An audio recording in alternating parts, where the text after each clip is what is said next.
Salut et bienvenue dans New Deal, le podcast Slate IFRI TTSO qui décortique l'actualité américaine en compagnie de Laurence Nardon, responsable du programme USA à l'IFRI. Bonjour Laurence. Bonjour Romain. Alors Laurence, les résultats de la primaire du New Hampshire sont tombés cette nuit.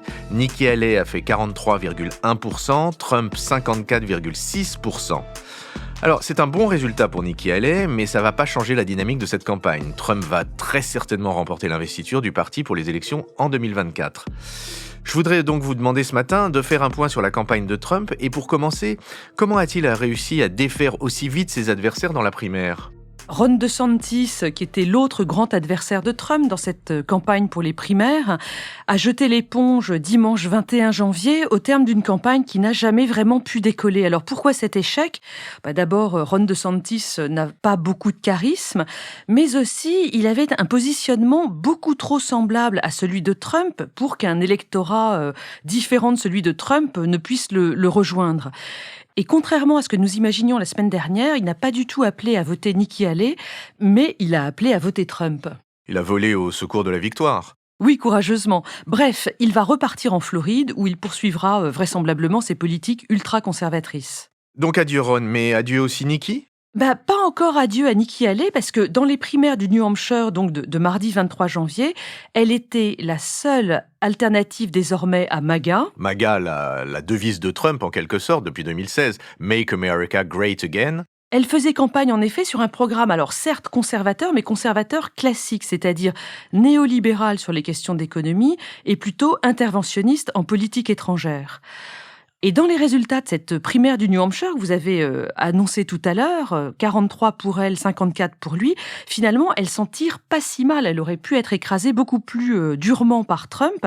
Le fait est que dans cet État, le New Hampshire, on a des primaires semi-ouvertes, ce qui veut dire que les indépendants, les électeurs qui ne sont pas inscrits dans un parti démocrate ou républicain, ont le droit de participer à la primaire qu'ils veulent. Et donc, un certain nombre d'indépendants ont voté Nikki Haley dans ces primaires. Du coup, Nikki Haley a annoncé hier soir, 23 janvier, à l'issue de cette journée électorale, qu'elle continuait la campagne, elle ne se retirait pas du tout. Elle a fait d'ailleurs un speech assez victorieux, curieusement, puisque évidemment elle a perdu. Et Trump, de son côté, est absolument furieux. Si on regarde ses réseaux sociaux ce matin, il tire à boulet rouge sur Nikki Haley. Bon, je vous concède que ça va pas changer le cours des choses. Il est vraiment très vraisemblable que Trump remporte la primaire républicaine. Ce à quoi on s'attend maintenant, c'est que Nikki Haley fasse un barreau d'honneur lors des primaires de Caroline du Sud, le 24 février. Elle a été gouverneure de l'État, ce sont un peu ses terres. Et puis, à la suite de cela, écoutez, on peut craindre qu'elle ne se retire. Bon, donc ça paraît couru cette affaire. On va se retrouver avec Trump investi lors de la convention républicaine en juillet prochain. Est-ce que vous pouvez, du coup, nous rappeler le programme de Trump ? Oui, ce programme, on le connaît, il est ultra-conservateur et autoritaire. La comparaison qui s'impose, elle est faite par les médias et même par le camp Trump. C'est une comparaison avec Viktor Orban, le dirigeant hongrois.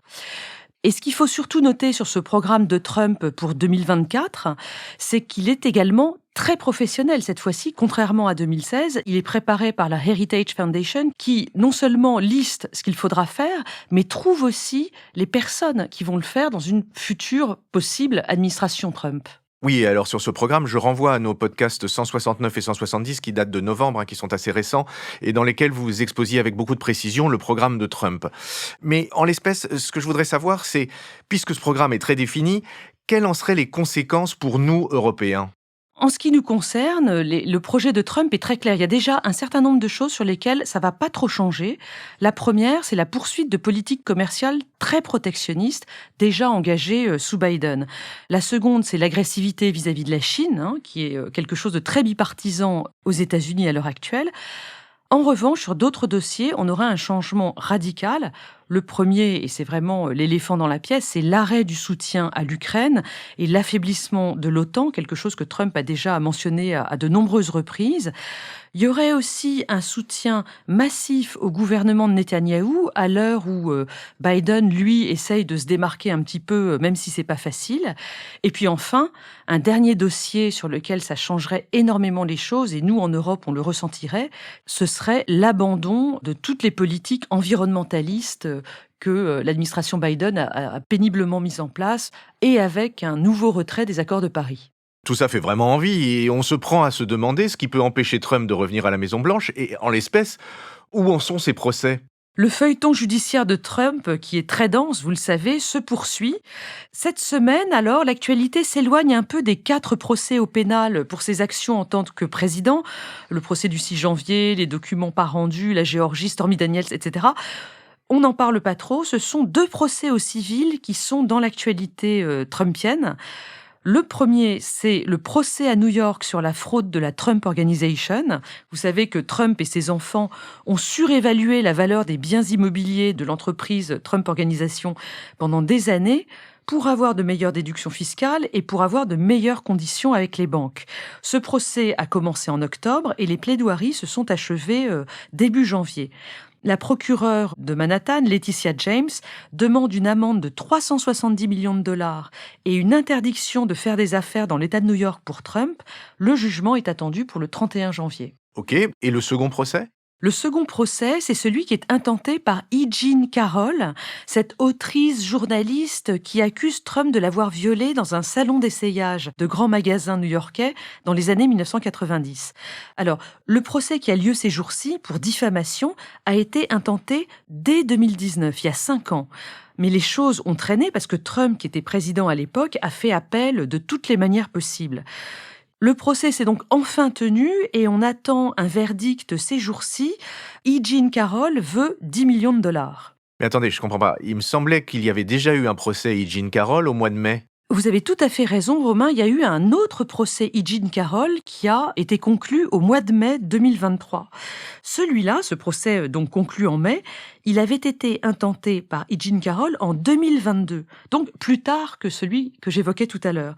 Pourquoi ?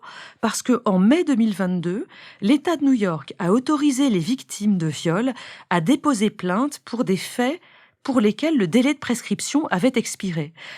L'État de New York autorisait un procès au civil dans une fenêtre de 1 an. E. Jean Carroll s'est donc dépêché de lancer un nouveau procès et comme Trump n'était plus président, très curieusement, les choses sont allées beaucoup plus vite. Le procès s'est conclu 1 an après, en mai 2023. E. Jean Carroll l'a emporté et Trump a dû lui verser 5 millions d'amende. C'est quand même la reconnaissance d'une culpabilité de Trump. À cet égard, son triomphe dans les primaires, et son triomphe annoncé en tout cas, nous paraît un peu surréaliste, non ? Absolument, tous ces sondages très positifs pour lui dans les primaires et puis peut-être même dans l'élection nationale face à Biden, ça nous semble comme un accident de train au ralenti qui se déroulerait comme ça sous nos yeux, c'est quand même effrayant. Et vous avez raison, les affaires judiciaires, civiles ou pénales d'ailleurs, n'attaquent pas du tout la popularité de Trump. On va quand même attendre une éventuelle condamnation dans l'affaire du 6 janvier, parce qu'on a vu que ça pourrait lui nuire auprès d'une partie de son électorat. Et puis on va aussi attendre la décision de la Cour suprême sur la possible inéligibilité de Trump. C'est l'affaire du 14e amendement. Vous savez qu'il a été rendu inéligible dans le Colorado et dans le Maine. La Cour suprême doit se prononcer début mars. Il y a aussi un autre point qu'il faut évoquer, qui est la santé de Trump. Alors, il avait la réputation d'être fort comme un chêne, mais plus tellement ces derniers temps. Moi, je lis beaucoup de choses sur les médias américains qui rapportent des problèmes cognitifs, un peu des problèmes qui sont reprochés d'habitude à Biden, des problèmes cognitifs aux candidats républicains. Qu'est-ce que vous pouvez nous dire là-dessus ? Écoutez Romain, ça fait longtemps que quand on regarde les vidéos des meetings de Trump, on est quand même frappé par la manière un peu incohérente dont il présente ses propos. Mais c'est vrai, ces derniers jours, il a aussi confondu Nikki Haley et Nancy Pelosi à plusieurs reprises. Il a fait plusieurs grosses erreurs de ce type ces dernières semaines. Les médias démocrates, vous avez raison, en font leur gros titre. C'est de bonne guerre parce que Biden est également attaqué sur ce sujet de sénilité par les médias conservateurs. Bon, ce qui est sûr, c'est que tout le monde va continuer à scruter les 2 candidats sur ce sujet. Mais comme ça avait été le cas pour Biden, la question du vice-président ou de la vice-présidente de Trump se pose avec beaucoup d'acuité parce qu'il y a une possibilité de devoir le remplacer au cours du mandat. On en est où sur ce casting-là ? Il y a une shortlist qui circule ces derniers jours. Dedans, on trouve J.D. Vance, ce sénateur de l'Ohio, celui qui a écrit Hillbilly Elegy et qui est un Trumpiste très social. Tim Scott, l'ex-candidat aux primaires républicaines, sénateur de Caroline du Sud, qui adore Trump, il l'a encore dit ces derniers jours. Je vous ajoute Elise Stefanik, dont on parle beaucoup. C'est une élue à la Chambre des représentants pour l'État de New York depuis 2014. Elle était assez modérée au départ et elle s'est incroyablement trumpisée depuis. Mais bon, tout est très ouvert, tout est possible. On parle aussi de Tucker Carlson, l'ex-présentateur sur Fox News. Ultra-conservateur. Ou même Nikki Haley, qui, après une réconciliation, pourrait être cooptée au final. Pour l'instant, ils sont à couteau tiré. Oui, mais tout peut arriver, puisque je vous rappelle que Rachida Dati a finalement rejoint les rangs de la Macronie, après en avoir dit pique-pendre. Mais revenons aux États-Unis et revenons à Biden, puisque si on annonce une campagne Trump-Biden, il y a quand même Biden dont il faut examiner le cas. On en est où chez les démocrates ? Eh bien, la campagne des primaires démocrates a elle aussi commencé avec des primaires dans le New Hampshire. Bon, il n'y a pas beaucoup de suspense parce que comme Biden est le président en place, il est quasiment sûr de l'emporter. Concernant la campagne, il y a en ce moment une bonne et une mauvaise nouvelle. Alors commençons par la mauvaise. La mauvaise nouvelle pour le camp démocrate, c'est que la fissure entre la gauche du parti et le camp modéré représenté par Biden est en train de revenir au galop. La gauche du parti, Bernie Sanders, Alexandria Ocasio-Cortez, etc., avaient été assez loyaux depuis 2021, principalement à cause du programme Bidenomics qui leur plaisait beaucoup, une économie pour les classes moyennes, l'investissement keynésien, etc. Mais ce qu'on voit depuis le 7 octobre, c'est que la gauche du Parti démocrate est très en colère de ce qu'elle perçoit comme un soutien à 100% du gouvernement Biden envers le gouvernement Netanyahou en Israël. Et on le voit de plus en plus. Ces derniers jours, Biden était dans un meeting en Virginie à l'université George Mason. Il venait parler des questions d'avortement et de l'arrêt de la cour Dobbs de juin 2022. Un sujet vraiment très important pour tout le camp démocrate, et il a été interrompu à 14 reprises pendant son discours par des personnes dans la salle qui criaient des choses comme « Genocide Joe ». Donc il traite le président américain de génocidaire par proxy au Moyen-Orient. Ce sont des accusations extrêmement graves, et même si l'administration Biden est en train de prêcher la modération et d'essayer de se détacher du gouvernement Netanyahou, ça pèse beaucoup dans les perspectives de vote pour le candidat démocrate. Oui, effectivement. Et alors, la bonne nouvelle ? La bonne nouvelle, c'est que les Américains commencent à reprendre confiance dans l'état de l'économie du pays. L'Université du Michigan publie tous les mois un index du moral des consommateurs. C'est le Consumer Sentiment Index. Et miracle, depuis quelques mois, cet index remonte. Il était au plus bas, à 50. Cet index va jusqu'à 100. En juin 2022, c'était le moment où l'inflation était à plus de 9%. Donc les Américains étaient très inquiets. Et depuis, il s'améliore continuellement. En janvier 2024, il est à 79. Et ça, c'est vraiment une excellente nouvelle pour le camp démocrate. Parce que ce qu'il faut savoir, c'est que dans la perception des Américains, il y a quelque chose de très injuste.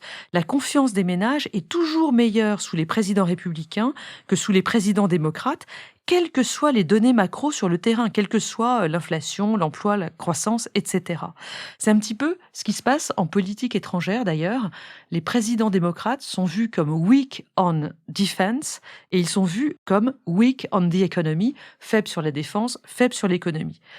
Cette remontée des perceptions est peut-être la bonne nouvelle de ce début d'année 2024 pour les démocrates. Eh bien, c'est donc sur cette bonne nouvelle pour le camp démocrate que nous resterons, Laurence. Je vous remercie beaucoup de cet update très complet de la campagne américaine et nous nous retrouvons la semaine prochaine pour en suivre les nouveaux méandres. Merci et à la semaine prochaine. Merci Romain. Retrouvez New Deal chaque semaine sur Slate Audio et toutes les plateformes de podcast.